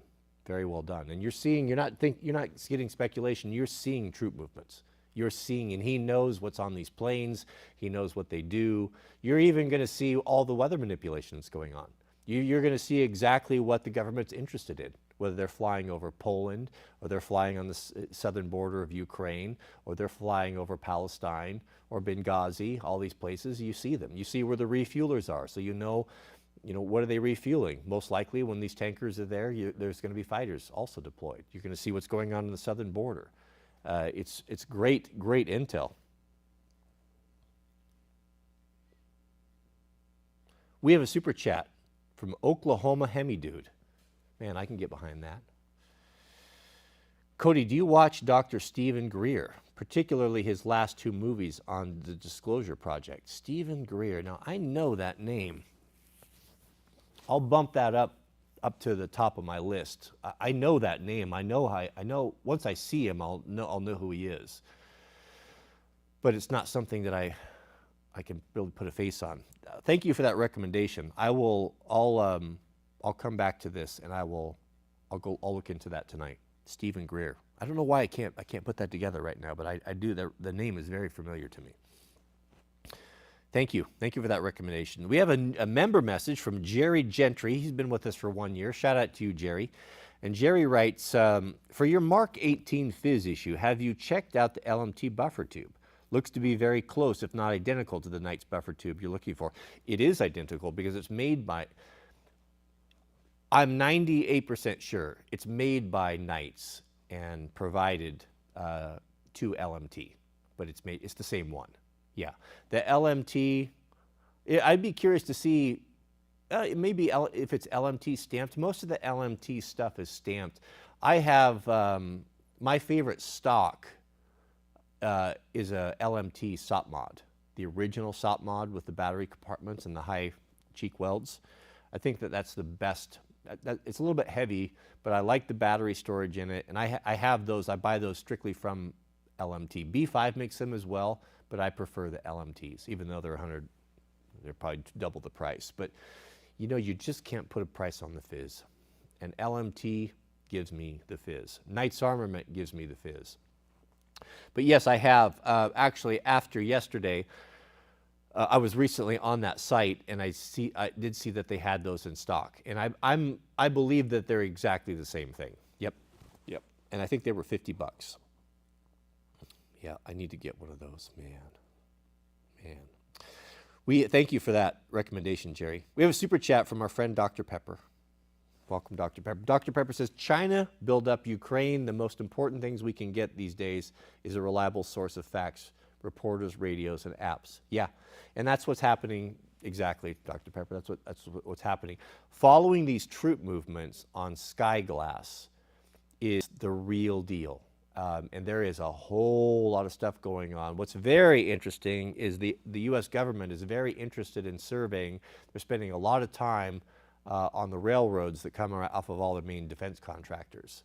So they are planning, just in a nutshell, I can tell you what they're doing. What they're planning is they're getting ready or making sure that the infrastructure is set up to do massive movements of equipment on the rails in this country.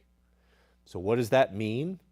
Is that to go to a port for overseas deployment? Is it to put down the thought that they think that they might need to put down a rebellion in Texas? You know, you be the judge on that. I don't know anything more than that. All I can tell you is that they're very concerned with this, and something is heating up where they are preparing to put themselves in a position to move a lot of equipment and move it quickly. Because if you think about it, you know, it's a big country, and if there's an uprising over here up in northern Idaho or down in South Texas or anything, how are they going to drop the hammer? You know, there are air assets and stuff, but that's not going to be very popular. If people can see that, they're going to need to bring in Bradleys, they're going to need to bring in artillery, they're going to need to bring in all that stuff, and that is brought in by rail. So, as a professional homeowner, that would be a good tip to realize that that's something that guys should know about, where they are, and just have an idea and have a plan, right? Because we all have vulnerabilities, right? We all have weaknesses. We have a super chat from Grape Drank 001. Shout out to you, Grape. He says, I really appreciate your shorts on maneuvering around the Skynet. Keep up the good work. Yeah, so let's speak on that a little bit. That sort of video, yes, there's some content of value there, but it's of course it's very obvious to anyone who knows anything or it's hunted, right? You don't need me to tell you that. The purpose of that sort of thing is to wake up the sleepers. You know, one of the saddest things that has taken place throughout history is when one army overruns another army or takes soldiers prisoners. It's been commonly done where they'll force the prisoners to dig their own grave, and they know they're digging their own grave. Can you imagine that? With a gun at your head, pointing at your head where you're digging your own grave, knowing they're going to shoot you and kick you into it and cover you up with dirt, right? What an offense that would be. What a disgraceful thing. We've bought all this stuff. These weapons of war and these robot dogs and sniper dogs and these attack drones and all of this high-speed equipment that will be turned upon us. We've basically it's the equivalent of digging our own grave that we're about to be put into. And if you think that they won't use it against you and us, then you are sadly mistaken. Especially when they get a mandate, you know, when the gloves are off. All these things will be brought to bear upon you. And the idea, I mean, the purpose of this sort of video is obviously these sort of things get tremendous views. That's a 1 million view video in 24, 48 hours. There's a lot of people that see it. The idiots of society look at it and they think, oh, that will never happen. You know, you're a conspiracy theorist, you're crazy and all of that. I'm not interested in those people. Those people are a lost cause. They're of no value. But if it sparks into your mind, oh, you know, yeah, I have seen those things, and, you know, I saw those on the History Channel and how they were carrying bags and such for the soldiers, and, you know what, seemed like a good use of tax dollars to develop this technology, et cetera, et cetera, et cetera. It's to shock you, it's to shock people into waking up. Wake up. You know, things are moving against you right now. These technologies and such. It's not how to take out one of these robots or these dogs. Of course, anybody with half a brain is going to be able to figure that out. Just run over the thing, right? If you're running over the things, don't hit it from the front of your car. Have you ever watched Demolition Derby? Why do they drive around in reverse in a Demolition Derby? Because the front of your car is vulnerable. What's in the front? Your cooling system, your radiators, your condensers. Very fragile, lightweight aluminum, one little puncture, and in a matter of a few minutes, the whole car is rendered, it's done, right? So don't run over them, back over them, because there's not a lot of critical things on the back. Yeah, maybe the gas tank, but if you're not a fool, you're going to be able to get more mileage that way. So if you're going to smash things up, don't do it headlong, for goodness sake. And certainly disable your airbags, goodness.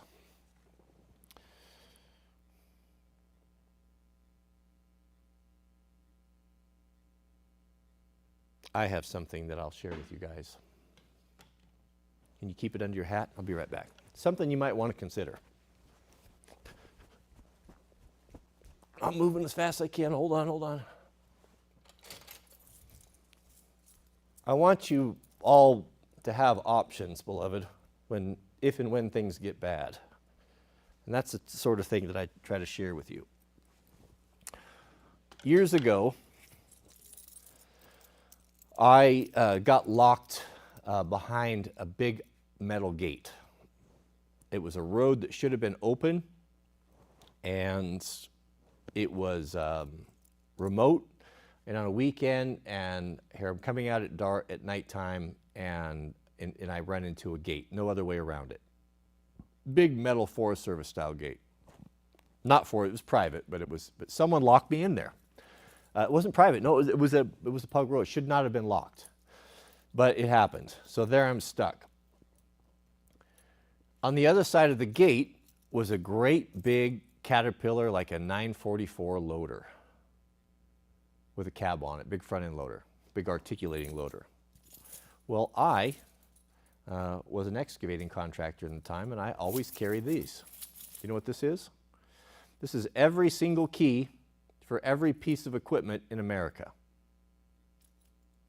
Caterpillar, John Deere, Yanmar, Hitachi, Skyjacker, Skylift, Volvo, Toyota forklifts, Heister, everything, every single key.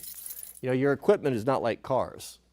Caterpillar has, well, actually they have two keys. They have an older style, but they have one key. It runs all of their equipment. John Deere is the same. Hitachi's the same, right?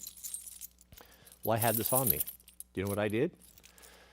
I hopped over that fence, took my big Caterpillar key, opened up that thing, started up that loader, smashed that gate through, and slept in my own bed that night. You can buy, I was thinking about that the other day, and I went on Amazon. You can buy this full set they put together for you with every key for every piece of equipment for about $65. Wouldn't be a bad idea, right?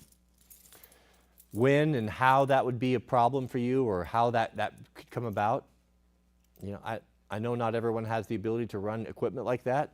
It's pretty simple in an emergency. If you needed something to happen, if you needed to block a road, if you needed to get through a gate, if you need to liberate an ATM machine, you know, whatever, whatever. Sky's the limit with a big excavator, a big cat. Wouldn't be a bad idea to spend $65 and have something like this on hand in an emergency. This would give you tremendous options. So this is the sort of thing that I like to think about and share on the channel. So point being, with the robot video yesterday, yes, this is not a technical how-to thing. Obviously, it's obvious how to do these things. It is to wake people up, that, you know what, things are getting bad, and things are getting bad, and it's an insult to me, the amount of taxes that I've paid that have been squandered to fund projects, to fund foreign wars, to enrich people, to kill good Americans that have entered into the military for the best possible intentions, only to be just used up and not valued. It is a personal offense to me, and I've had a belly full of it, to be honest with you. We have a super chat from But thank you, Grape. Grape. Yeah, good comment. Overton says, I started to upload to TikTok and was banned in an hour. Yeah. Yeah, so I learned, yeah, they're draconian on the banning. You have to, there's no gun policy on TikTok. So as long as you understand that, they have a zero tolerance policy. I've had 3 videos taken down. I haven't been banned, but I've had 3 videos taken down, and I upload quite a few on there. I have coming up on 400,000 followers on TikTok that I've built organically, not using this channel that I mentioned it one time when I first opened it, one time, and I've just uploaded over there just to see what I could do, just to build the channel from scratch organically, and I'm at 400. I'm coming up on 400,000. Basically subscribers, so they're equivalent of there. And I regularly get million view videos out there. I've got 2, in the last week, I've got a video that went 2 million and a video that went 1.2 million on TikTok. And that's, may not sound like a big number on YouTube, but that's a super big number on TikTok, you know, for that type of content that I put up. Yeah, I learned, so the videos that I got banned, one was, it was a medical thing where I was showing, I think it was how to, taking a sliver out. Yeah, that got banned because it was medical, teaching someone how to do practice medicine. And the other one was, no, maybe it was only 2. The other one was a drip torch. There was 2 with fire in them, where it was like how to start a fire or something and how to use a drip torch, Forest Service drip torch, that got taken down because of explosives or fire or something. But yeah, as long as you have to understand the framework that you need to operate in. Yeah, they don't. There's no gun content over there for sure. Thank you, Overton. We have a super chat from or a member message from Battle Chemist. Battle Chemist has been with us for 1 year. Battle Chemist writes, "The little nickel was the wonderful Pacific Northwest rag that my late father got a lot of local deals for the family. Blessed are you and the whole family." The little nickel. The nickel ad. It was the nickel ads. The little nickel. Yeah, there were little small regional versions of that. And then the nickel ads, I don't think the nickel ads were only cars. I think the nickel ads were a general classified. But then when I was around, when I started kind of getting into cars in my teens or stuff, then a dedicated car magazine came on the line that was the Auto Trader. The Auto Trader, that's what it was. And that only listed vehicles, and that was better. Yep, the little nickel. Yep, yeah, that dates us, man. Boy, goodness. We have a super chat from our friend Andrew Rouse House. Shout out to you, Andrew. I'll never forget, oh, and $50, that's very generous of you. Thank you so much. Goodness. I'll never forget Andrew. I was saying Andrew Roos, and he said, no, it's Rouse House. Those little tricks help me. When you were publicly educated, you know, you need a little help from time to time. So those memory tricks definitely help. Andrew writes, "Good day, Wranglerstar. In all that's going on in today's world, what are you most afraid of?" I'm not afraid of any of it. I wear the armor of God, beloved. It is my default. Yeah, I get that. My default is you start getting anxious, especially it's easy to get black-pilled when you're seeing how much evil there is in the world. Not being an evil person, not being a dishonest person, not being a petty and vengeful person. It's hard for me to really comprehend that sort of thing, that those sorts of things happen, that there is true evil in the world, that there are people that are torturing and killing the innocent, you know, among other things. It's hard to even imagine that, and you hear about it, but when you start getting into the weeds, you start to realize, you know, this is actually happening. This is really going on. It's easy to you can get fearful because you realize how insignificant you are in the world. And it's further exacerbated by how our ability to get together as men in organizations of group, and that's basically been killed off. Any sort of an organization that men would have had in the past where they could have gotten together. The whole German movement, I'm not advocating it at all. I'm just saying how it all started in the beer halls. It was a place that was exclusive for men, where they got together, and revolutions, that's how revolutions and great changes in history have developed, by men getting together behind charismatic or strong leaders to make changes, whether for good or for bad. So, and the folks that are in the know, they understand this. So the cultural shift that has been foisted upon us, that anything that opportunity for men to get together in any way, where they could start communicating and talking and assembling to cause change, that's been taken away from us. There's nothing that no business you could start, or gym or anything that you could start that won't immediately be, well, the women have to come in too. And once the women are introduced into it, then it can't happen. Because men, if you want to, men behave a certain way when they're among other men, but you interject one woman in there, especially if they're unattached men, the whole dichotomy is ruined and gone.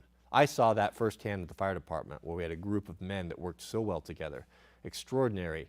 And then as soon as women came into it, it all was destroyed. And the relationships were all destroyed. It's just women and men can't work together and coexist in that way. So that's all been by design. And your masculinity is under attack, and your ability, you'll never have the ability where you could have something. It would have to be underground. It could not be public. And this is done on purpose. So to answer your question, Andrew, I'm not afraid of any of it. I understand that's the default, and you can read into all this evil, and you can get that way, but I put on the armor of God, and I know that the one that I serve is greater than the one of the world. And that's not to say that I'm not going to have my struggles and trials and difficulties, but though they slay me, I will serve him. What matters at any of this life, as long as I'm secure in the Father, that my fate is sealed, that when I'm in the ground, whether it be a sniper's bullet or whatever, poisoning or the food supply, that God is in charge, and he is keeping track, and he will avenge those that betrayed me. He will avenge those that spoke evil of me behind my back, that tried to undermine my health or my ability to spread the gospel or whatever it may be.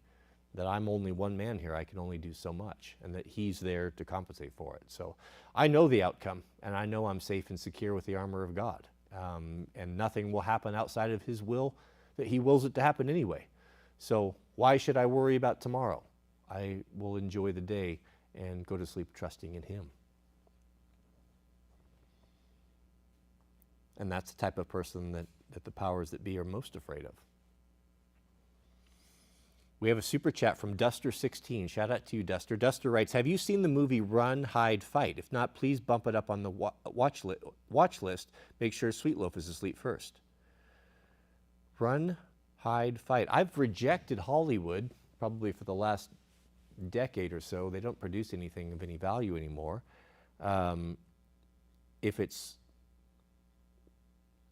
I'm gonna hold judgment on that, Duster. I'll look into it. Run, Hide, Fight. I'll go look into it. If it's decent, I'll give it a watch. Thank you for that recommendation. It sounds interesting. Run, Hide, Fight. Yeah, boy, it's going to be the MO here before long, I fear.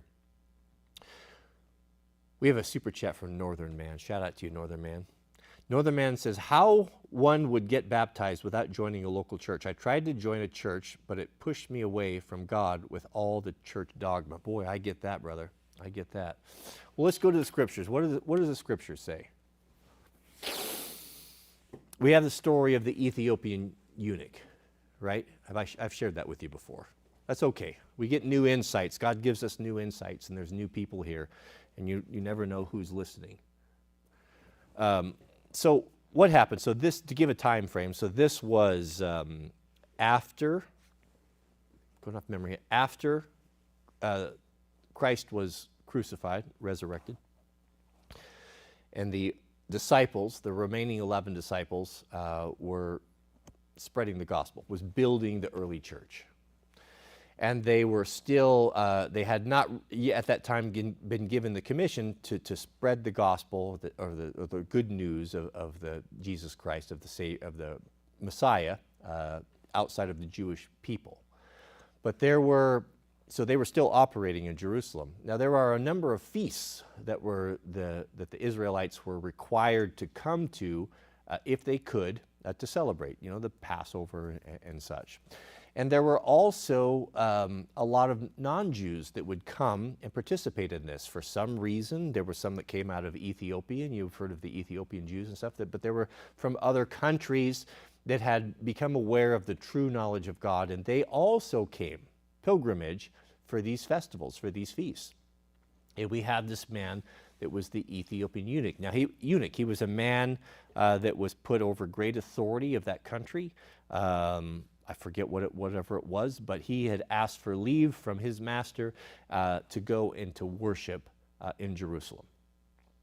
So he was not of the tribes. He didn't have the knowledge, he didn't have the understanding. He had some means and all that, but he understood that the God of the Jews is the true God, and I'm going to follow it the best that I can. So he goes to Jerusalem, he worships. I think he was on his way back. He was in his chariot, and they're on their way back after the festivals, and he's reading from the prophet Isaiah. He must have had a scroll. This would have been before books, and he's trying to understand, and he doesn't understand all of this because he's an alien. But he knows that their God is real. So I think, was it Philip? I believe it was Philip. God, through some miracle of some sort, brings the two in contact, and Philip comes alongside and realizes, I don't know if they were traveling on the same road, realizes that this Ethiopian is reading from the prophet Isaiah. And he says, I thought that was very curious, a foreign national like that's reading, and he even has a scroll, because it would have been something that would have been reserved only for the most wealthy. It would not have been something available to the common man. He says, so what are you reading there, and do you understand what you're reading? And the Ethiopian says something so interesting. He says, well, how can I unless I have a man to show me what it means? I'm doing the best I can, but I don't really understand what I'm reading. Well, to sum up the story, he falls in league with him and basically lays out the entire book for him and lays out how what he's reading was the prophecy or the foretelling of the coming of the Messiah. And the Ethiopian receives it. He understands. He's had a guide that shows him. And immediately the Ethiopian, what's the first thing that he said once he became aware of the importance of baptism, of surrendering, confessing of sins, and all the things that come along with the Christian requirements? He said to Philip, I believe it was, look, there's water right there. What prevents me from being baptized? And Philip says, well, do you believe on the Lord Jesus Christ? And he says, I do. He says, well, then I guess that's the requirement right there. And they went down there, and Philip baptized the Ethiopian. And it says he came out rejoicing, and he was probably very instrumental in the spreading of the good news into his land. When he went back there, he was a man attached to a man of importance. He had some influence. He was able to share what he had experienced, and who knows how many countless people were saved, and the start of how the roots of Christianity started with that one chance of encounter between Philip and that Ethiopian. So he didn't have to go and say so many Hail Marys. He didn't have to take a bunch of Bible classes with the pastor. He didn't have to follow or jump through any hoops. He just said, what prevents me from being baptized? And the apostle says, well, do you believe on the Lord Jesus? I do. Well, that was the requirement right there. And then also John the Baptist. People came, and what were the requirements? Did they have to jump through hoops? Did they have to sit through courses and classes? No, they came to him. They heard the word. They received it. They confessed their sins, and they were baptized into the faith. So is that the idea? I don't know, but that's the example. That's what we have. That's the way it was done back in the day. And God's way has always been a simple way. It's man that overcomplicates things. And gatekeepers at churches or organized religions They have to justify their existence and their paychecks and their salaries. Not all, but man has a tendency to overcomplicate the gospel. It seems to me that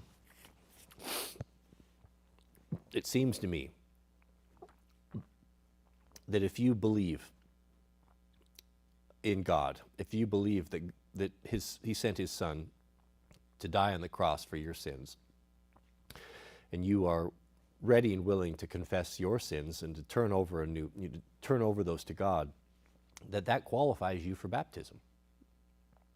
Now, who can baptize? Who's appropriate? Does it have to be someone that's been ordained? Does it have to be someone that's been through seminary? Can a father baptize his children? I don't know. I'm not real clear on that. Remember when Paul, on the Damascus road, when he was knocked off of his horse or donkey or mule, whatever it was he was riding, and God spoke to him through the audible voice, "Saul, Saul, why do you persecute me? It's hard to kick against the goads. Lord, Lord, who are you? I am Jesus Christ, to whom you persecuted." We all know that story. Well, the men led him away. He couldn't see. God put scales on his eyes. He had to be led away. And he sat in isolation for, 3 or 4 days, and didn't eat or didn't drink. And God sent one of the elders of the church, and he was baptized right there immediately.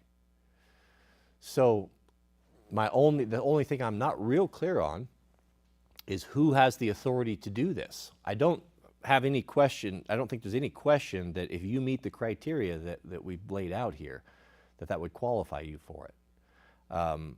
The thing that you need to do is to prayerfully go to your father and tell him that this is on your heart. This is something you realize, that this is an important thing.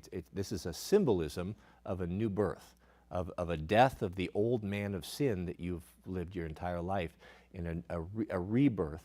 It's a rebirth, a spiritual rebirth into the new man, which is the Christian. And this is an important thing that needs to be done. I would pray to bring someone into your life. And a lot of these organized churches and religions, I get it, man. I'm not down with them either. But there are a lot of devout people, especially now, the ones that are truly, especially after COVID, that are true Christians, that have went underground, that are meeting in one another's homes, that are no longer being part of these big organizations, and they're out there. I would pray that God would bring someone like this into your life. Just like he sent someone to Paul when Paul was in need of being baptized, he will send a man into your life that will be able to perform this for you. So I would put that on the top of my list for prayers, and I would fast and pray about this. Fast and pray. Speaking of which, we are going to be fasting. This whole thing got side-railed or put on the side after all my issues. So we're going to need to. I'm going to get with a middleman. We're going to pick a day, and we'll make that announcement this week. Where what we're going to do is corporately here, we're going to pick a day in for 4 weeks. We're going to do. Those of you who can participate. This is not a requirement. If you physically can't do this, don't do it.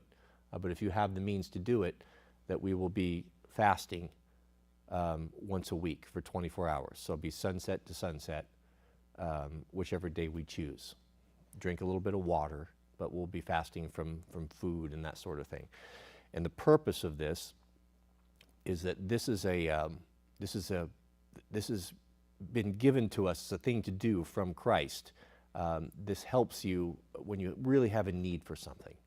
It helps you, the hunger and the sacrifice that comes from that helps to keep you focused on what it is that you want, that you are trying to, that you think that you need from the Father, whether that be someone, a church family of like-minded people, or someone that help you to participate or complete the baptism ritual, or it may be for our friends here. I think we should be lifting up our friends like Spartan 219, who is in a bad situation, that God will help him to get a vehicle or a job or something to get him out of a desperate situation like that. there's a lot of things. I think we should be intentional of what it is, and we don't need to make a big spectacle of it. The process is simple. We'll go over it. I'll go over it again before we start, but when you fast, the instruction that we've been given is don't make a big spectacle of yourself. Don't even tell anyone that you're doing it. You don't need to do it. One thing that Christ did, he rebuked the Pharisees, the religious leaders of those days, because they made a big spectacle of themselves, because they wanted people to see how holy they were. So they would disfigure their faces, and they would be unkept, and wouldn't brush and comb their hair, and they would pour oil all over their head, and it's running down all over their clothing, and they're lamenting in the public hall, in the squares, and everyone knows, oh, look how holy he is. He's fasting and he's praying. He must be very close to God. Jesus looked at those guys and he said, you know what? They have their reward. They're not getting a reward from my Father. He doesn't see that. They're only doing that so they can get the attention or the admiration of the people around here. But God doesn't see that. When you fast, when you pray, you go into your closet. You go into a private area. Put some oil on your head. Kneel down. Acknowledge what you're doing. Ask your Heavenly Father. Pray to Him the things that you want, whether that may be forgiveness, maybe it be something, a struggle or a personal ailment or a worry or financial issues or relationship issues, and you dedicate the 24 hours to Him. In that you're making that sacrifice, and incredible things can come out of that. So there's great blessings. I used to do that more often. It's something that it's kind of I've fallen away from, that I'd like to get back to. So I'm going to get with the Metal Men. We'll pick a day and we'll do that. We'll do it for 4 weeks, and you guys will be able to participate if you want to. We have a super chat. Oh, we have a super chat from Miroslav Mayer. Greetings from the Czech Republic. Always good to see the Czech Republic here. Mrs. W spent some time in the Czech Republic and said the people could not have been nicer. He says, greetings from the Czech Republic. By the way, PC application called BlueStack is what's for when you want to keep your privacy outside of TikTok, yet you want to use it. Oh, that's interesting. I don't use PCs. Is there a Mac option for that? I don't even own a PC. We have a super chat, but thank you for that. Boy, I'd like to know if there would be an Apple option for that. We have a super chat from William Cordell, and member for 1 month. Shout out to you. He says, the world is turning into a real Jason Bourne situation. Yeah, it is. Isn't it surprising how many people are sleeping through it as well? I don't know how at this point you could not see it, not see the cities burning and the corruption and the grift and everything that's going on. To actually look, it's funny. It's funny that there's still people that thinking they're looking to Congress for a fix, or the next voting cycle, or the next election, that's going to fix it. I quit voting the last presidential election, and I won't vote. I won't have anything to do with it again. I'm done. I had a huge knockdown, drag-out argument with my very patriotic and ex-military friend about this. I told him my philosophy on that, and it's like, well, what's the point? It's not votes are not being counted fairly. It's not being done with integrity. So why participate in it? Why participate in the charade? Just get your family, get your community ready to be able to be reactive and to deal the best you can with whatever situation comes up. That's all we can do. We have a super chat from, or new member message from WRC. Shout out to you, WRC, who writes, Cody, thank you for the community you've built. I found it to be invaluable. I invite people to become members to keep the community growing. Well, I appreciate that. Thank you. And thank you for being a member for 31 months. 31 months. And Mr. Made in the 80s just renewed his membership. 2-year member. Welcome. Welcome. Good to have you here. And Cody Bordeaux, a $5 super chat saying, welcome back. Well, I sure appreciate that. I sure appreciate that. Good to see you back, Cody, as well. A fine name you have. All right, beloved. Those of you who are members, look for that video of all the AR spec'd out stuff. I covered that at nauseum. So if you know, you know. I'll put that up for you guys, and we'll see what else happens. See what else I can come up with. Oh, goodness. I'm not used to talking this much. Well, it looks like we have 2 more super chats. We have a super chat from Rollo Vaughn, who writes, fasting in the springtime, virtue of necessity. Yeah, absolutely. The springtime, the time of rebirth, of revival, there has not been a better time. I couldn't agree more. I think it's going to be a good start for all of us. Let me see. I'd like to see in the chat. Give me 7s if you'd like to participate in this. Let's say we started it next week. 24-hour. Do it for 4 weeks. It'd be four days in a month that we would fast for 24 hours. If you can't do 24 hours, you can do 12. 24 hours is that's not the rule. That's just an arbitrary number that I've set. You may miss a meal. That counts as well. You know, there's a lot. There's no hard and fast rules to it. You know, I just like to take things to extreme. And we have a super chat from Miroslav Mayer, who writes, yes, BlueStack is available on Windows or Mac OS. BlueStack. Where's my pen? I keep a Sharpie right here. If I don't write these things down, I forget it. So BlueStack must offer you some protection. I'm going to write that down right now. I thank you for that recommendation. This is great. BlueStack. Also got to check out that movie. Run, Hide. I can find it. BlueStack for TikTok. Excellent. Great recommendation. Okay. Goodness, it's 2 o'clock. It's been 2 hours. I think that's it. Well, we have one more here. We'll finish up with Mr. Brian M. Good to see you here, Brian. Welcome back. Brian's been with us for a year. Video timed perfect. Time for the first time AR. Want to be like me. Yeah. And I don't want to be so arrogant to say that I'm not the expert on this. But I am very detail oriented. And one thing that I do have the ability to do is to go to the sources with good information, to find information. And when I was younger, I used to think that I could improve on the wheel or reinvent the wheel. I don't think that anymore. I'm going to go to people that wrote the book on the topic. Small Arms Solution, worked, School of the American Rifle. These guys, this is their whole life. This is all they do. They run courses, they teach, they've worked in the industry, they understand what we're trying to accomplish. What are we trying to accomplish here? We're trying to accomplish something that's no BS, go to war, 100% reliable, as reliable as it can be with the best made, USA made parts of things that are designed to work together, that we're not trying to make things happen that have not happened before and just hoping. Hope is not going to be our plan on these builds, but for a budget. I have, just to tell you where we're at up so far. I haven't figured it out, but let's say, so we're $80 into the Aero lower. Math online. I can't even believe I'm going there. We've got, now this is for the lower, what we're going to have into the lower receiver. $80 for that.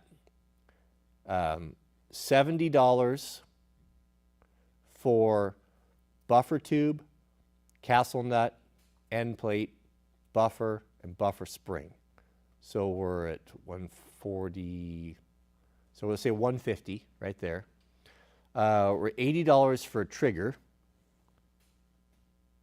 So what's that, 50? So 220 with a trigger, and that's a good trigger. And then the lower parts kit, 220, so another 60, 59, 220, so we're at 280. So we're at $280 for the complete lower receiver. And that will be everything short of the stock. So let's give ourselves 40, let's say we buy a used CTR. We can get that for about $40 or so. So let's say we're about 300, we're going to be about 320 bucks, 10, 20 bucks for the lower receiver complete with a high quality trigger, all USA components, best buffer tube, best lower receiver, one of the best triggers, best lower parts group, all USA made Geisley, springs, detents, everything with the good detent safety for right around $300. 320. So that's pretty good. That's good. That's good stuff. You know, no junk. So what's left over? You know, the harder part's going to be the upper stuff. Our big expenses where we need to spend our money where we cannot compromise is barrel and bolt carrier group. That needs to be, that's the heart of the whole thing. That's the most important thing. And we also want to build something that's going to be portable and as usable in as many situations as possible, whether it be a vehicle, in your house, or out. Or if you needed to hunt with it, for say, and you needed to take something at 200 yards, you know, to be able to do with that, you know. So all of that is going to come into. This is not going to be a cheap build. I'm not saying that. This is not a garbage cheap build. This is going to be good, super good at a fair, reasonable price with things that you know and trust. And building it yourself is important because it'll develop a lifelong interest and understanding of the tool that may become so important to you to be able to keep it in the fight, keep it running. And if you are a professional homeowner, you're going to enjoy this. It's a very enjoyable hobby to get into. So what I'm thinking just off the cuff here for parts, if we're talking about the upper, we're not even getting into optics here yet. But I'm going to go with, as a general purpose, if you could only have one, I'm going to stick with that 14.5 barrel with a pinned and welded suppressor. Now there's the 16-inch barrel, that's the minimum that we have to work with and deal with. But the workaround is we can chop off 1.5 inches of that by permanently attaching the flash hider. And that's done by, you could do it yourself if you can weld and have the abilities, but drilling through it, a very neat little tidy weld on there, so it's affixed permanently. And now that that's affixed permanently, that brings that out to that 16 inches and you're good. So you gain 1.5 inches, because even your 16, you know, it keeps that, because it's threaded, you know, that barrel has to be that full 16. Then you still have to add on a suppressor, and that could be, depending on what it is, if you're going to add like a 4-prong Surefire or 3-prong War Comp, you know, that's going to be, those are got to be over 2 inches. So that, you know, so being able to keep that 14.5 with the pin suppressor on it, flash hider, excuse me, is going to be the way to go. It's going to be the way to go on that. So barrel and bolt carrier group are going to be critical. So barrels, my baseline is going to be a Daniel Defense cold hammer forged barrel. That's going to be in the running. Geisley's now has their own, are doing their own cold hammer forged barrels as well. There's nothing wrong with a non-forged barrel. However, and actually the chrome line cold hammer forged barrels, they're not the most accurate. You can get, you know, your button cuts and, you know, I'm not really into that real precision 5.56 stuff. The non-chrome line stuff is going to be more accurate, but we're talking about durability. That if you were in salt water, if you were out in the rain with it, you know, the chrome lining makes it very tough. And yes, it will be accurate enough, but it'll also be very durable and it'll last a long time. The cold hammer forged barrels last longer because the way that the molecules are structured and pounded together make them very durable and resistant to the constant heat cycles, et cetera, et cetera, et cetera. So that stuff will all need to be considered. And also, a bolt carrier group is critical. That's really the heartbeat of the whole thing, the BCG, the bolt carrier group, and how that's made. So what I would consider would be the older Colts, of course, Daniel Defense. I think the best value, if we're going to be talking about best bang for the buck on this sort of thing, is going to be BCM, Bravo Company. Problem I have with Bravo Company is they don't pin their gas blocks on their barrels. And I know that's a very big point of contention, but I'm just uncomfortable with it. I just can't see it as a go-to-war gun without a pin gas block. And that's what I like about the Geisleys, is because they pin and set screw both of them. It's bomb-proof. And so I like something more like that. So we'll have to look into it. But we'll look at Geisley for barrels.